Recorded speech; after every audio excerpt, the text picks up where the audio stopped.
Hey, what's going on, West Ave? Hey, this is Mr. Knox, and we're here again on Thursday talking about observing and some things that I've observed and things that you can observe in your home and to make it better. And that's what we do as teachers. We observe and then we adjust accordingly in order to make our lessons and make our activities and everything improve. And there's a reflection there that we do on a daily basis as we reflect on what happened in the day, and that's that observant attitude. And so as we reflect, then that reflection ends up going into our preparation and structure, as well as teaching for the next day. And so the next part of what I'd encourage you as parents, as the best teachers, as the most influential people in your child's life, and we talked about yesterday of not growing weary and doing good and giving the power over to someone else, but continuing that it does pay off, that it does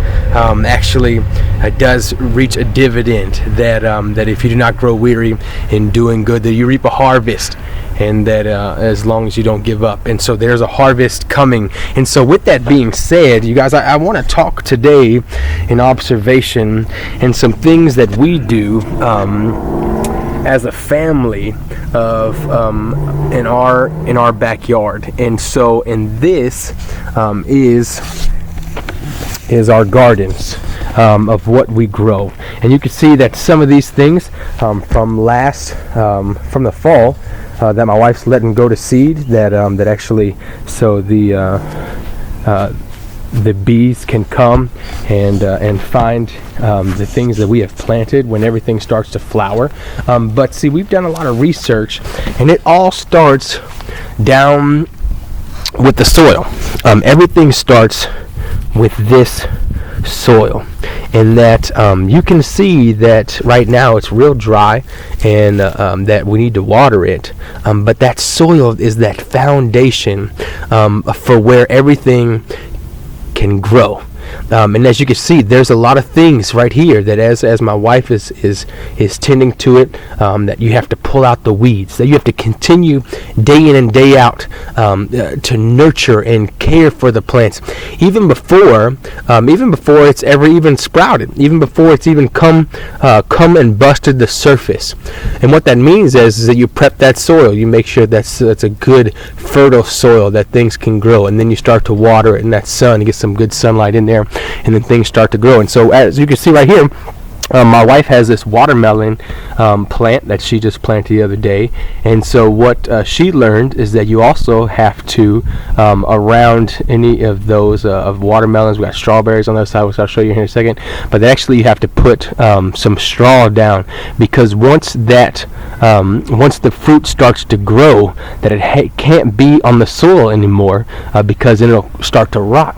And so what you have to do is you have to be able to, as you grow the different things, and as it starts to sprout up from the ground, it's got to be able to grow on top of that straw to make sure that it does not have something called rot from the soil itself.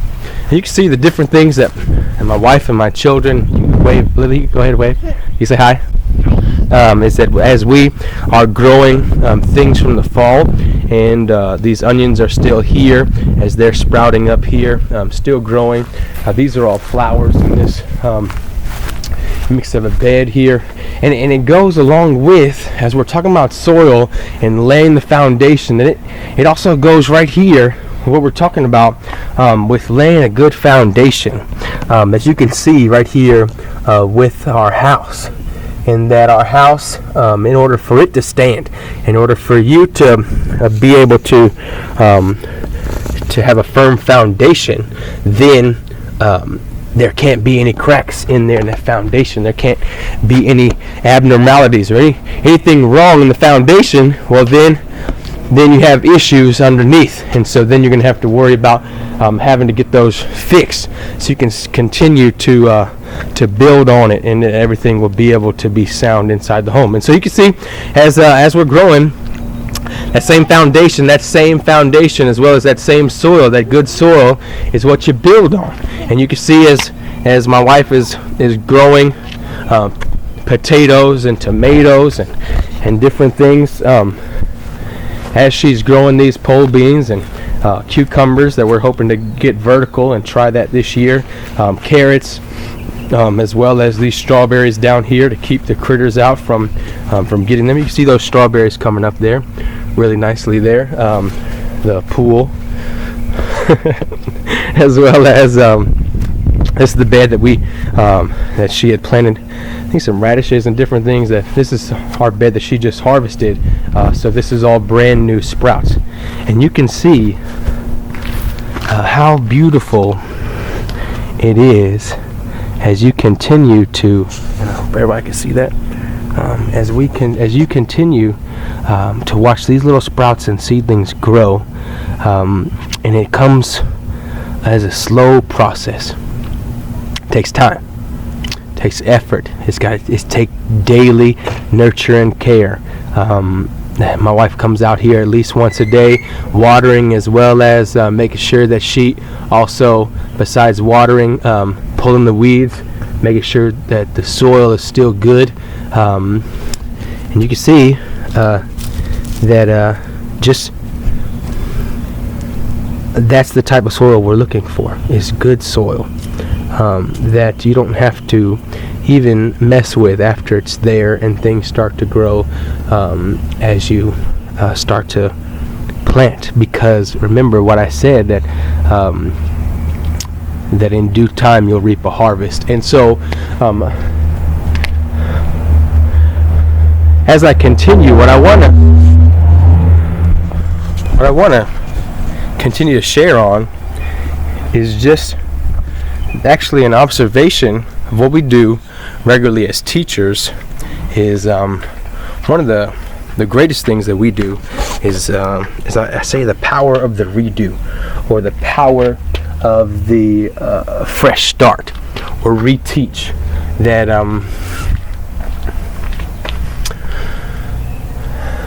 That we do that regularly. So what is Mr. Knox talking about? Well,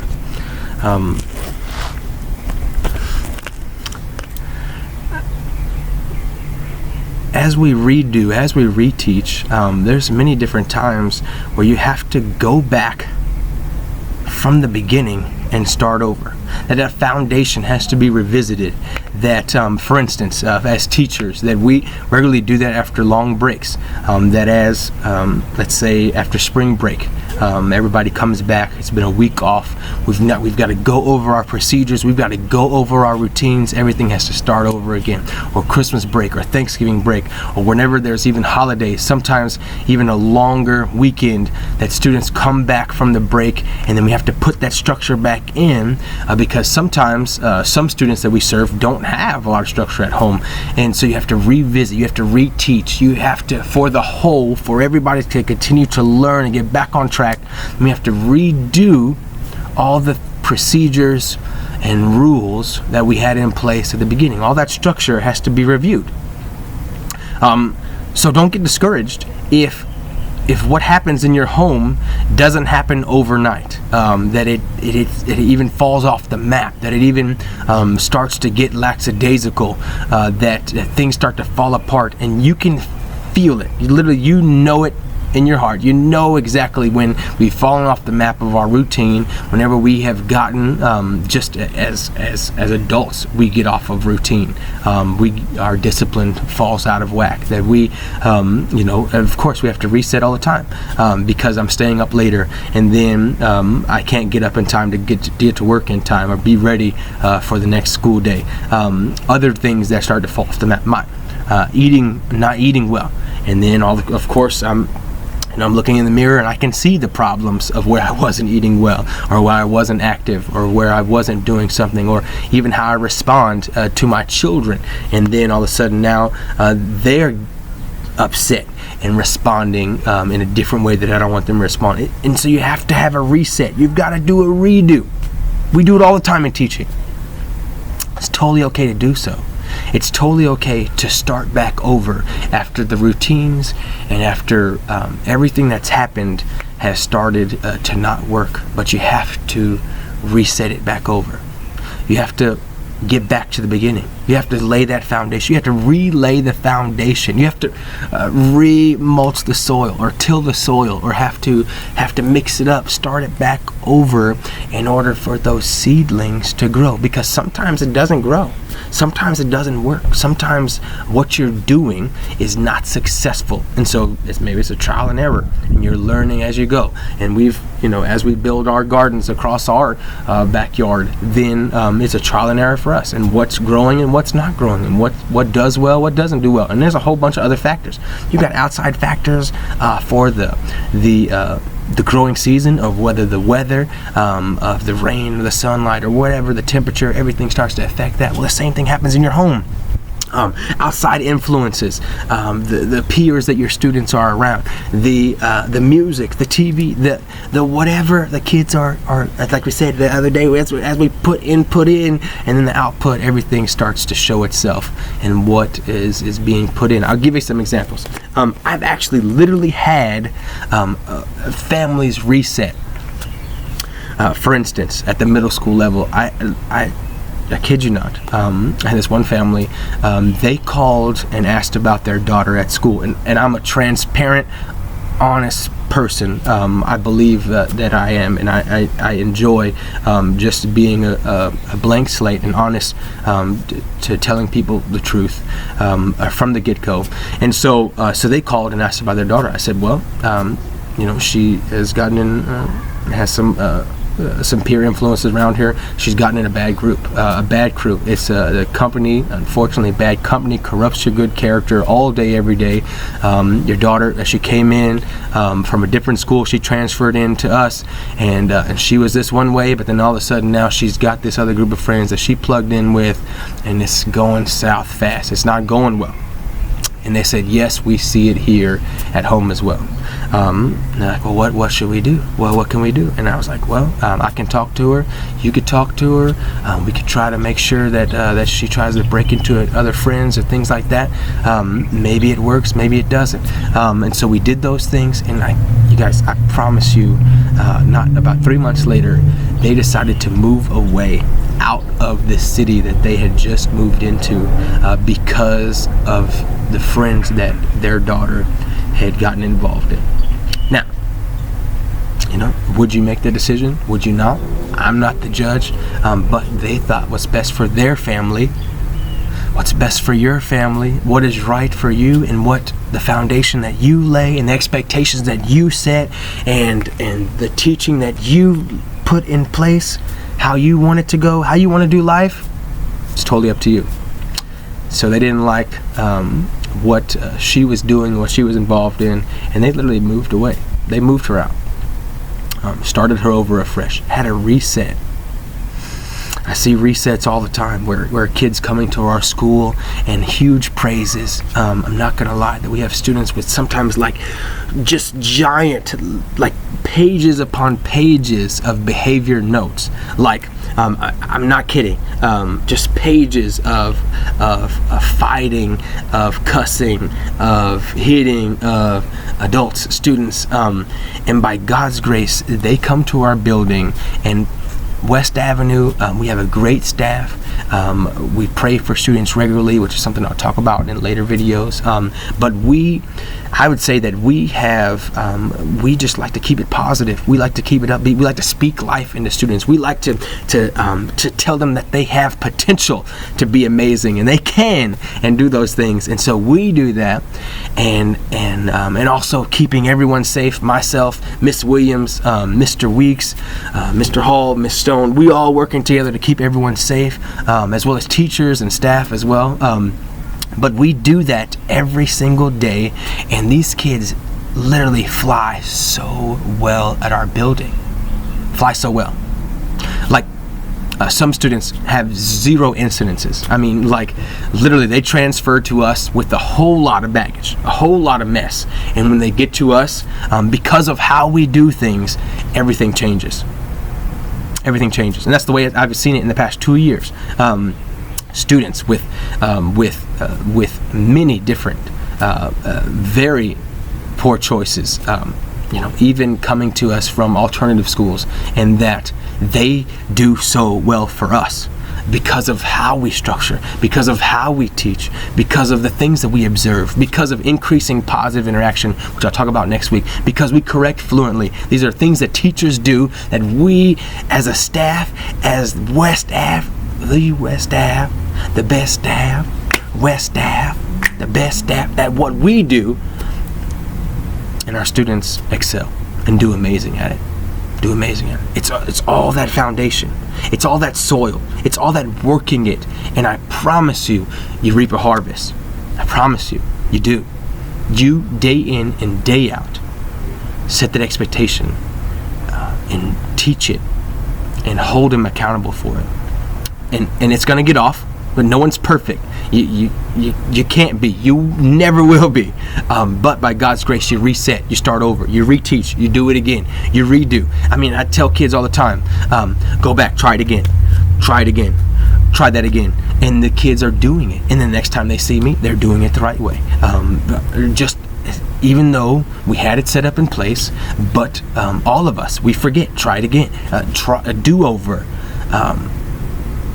Does your family need a do-over? Does it need a reset? Do you need to remember? Do you need to restart? Set yourself back up for success because it got off. The coolest part, I was challenged last night.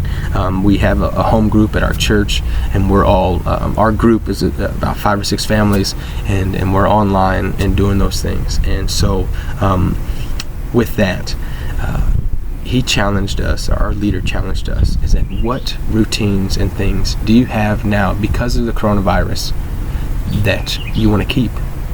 What are some things that you're doing as a family? What routines do you have that are working, that are doing well because you have this time to do it?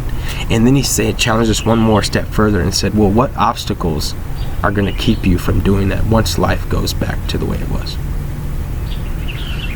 What do you need to do? And he said, what obstacle is going to keep you from that? And the last question he challenged us with is, well, is it worth it?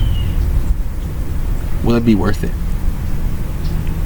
to go back to the way things were, or to keep the way it is now? Which one will win? Which one is worth more? Consider that, okay? As always, I love you guys. Work the soil. Redo. Reteach. It's okay. It's all right. You could do it. The gift and the blessing that you get to do and be as parents. And the wonderful job, the wonderful good work that you get to do. Never give up. I encourage you, of course, always, Mr. Knox, myself. I love you guys. This is why I get to do what I get to do. I love teaching and being with your students. And then you guys are the key players in all this as we reflect on ourselves and want to do things differently and change into tomorrow. Our families for the better, right? So, family love is what you do. Hey, we love because of his love. Don't forget that. Because of his love, then we love. And let's not just hear it, let's do it. Of course, may we live to please him. Be quick to listen, slow to speak, slow to get angry. And you guys have a wonderful Thursday evening.